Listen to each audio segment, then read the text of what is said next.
పక్షి జాతికి చెట్లే జాడయ్యా. చెట్లుంటేనే పక్షులు మరి వాటి ఉంటాయి. ఎందుకంటే అక్కడ మరి పురుగు పుట్ర తినడానికి కానీ, అక్కడ మరి రాత్రి ఉండడానికి కానీ,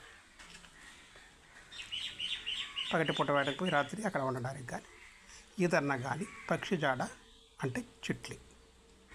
పక్షికి జాడ ఏదిరా అంటే చెట్లే. అట్లాగే కప్పలు, నీరుంటే కప్పలు ఉంటాయి, వాటికి తోడు చేపలు. నీటి జాడ మరి కప్పలది. చేపలు కానీ మరి ఏమన్నా నీటి జీవులు ఉండడానికి వాటి జాడ అనేది ఆ నీరు. ఇది ప్రకృతి సహజమైన విధమయ్యా.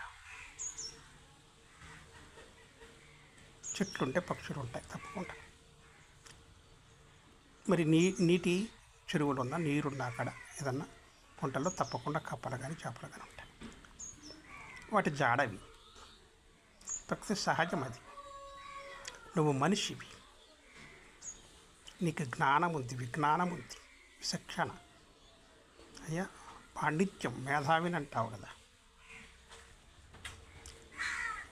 నీ జాడ ఏమైపోయిందంటే డబ్బు అయిపోయింది. ధనముంటేనే బంధువులు బంధాలు, డబ్బుంటేనే బంధువులు బంధాలయ్యా, లేకుంటే లేవు. తుచ్చం, ఆ బంధాన్ని తుచ్చంగా చేసుకుంటున్నారు, దూరం చేసుకుంటున్నారు. మరి జ్ఞానం గలవాడే కదా, విజ్ఞానం గలవాడే కదా, విచక్షణ ఉంది కదా, మేధావివి కదా, పాండిత్యం ఉంది కదా. మరి నువ్వు ఏ సహజానికి దగ్గరగా బ్రతుకుతున్నావు?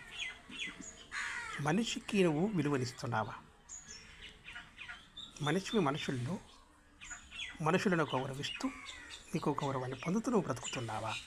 దేనికి, ఏ సహజానికి నువ్వు దగ్గరగా ఉన్నావు? డబ్బు అనే భూతానికి దగ్గరగా ఉండవు, నువ్వు ఒక భూతంగా మారిపోయావు. గుర్తుపెట్టుకయ్యా, నీకు ఇది తగని విధం. నీ జాడ మనుషుల ఐక్యతగా ఉండాలి, ఆత్మీయత నీలో ఉండాలి. గుర్తుపెట్టుకో, నీకు ఇది తగని విధం.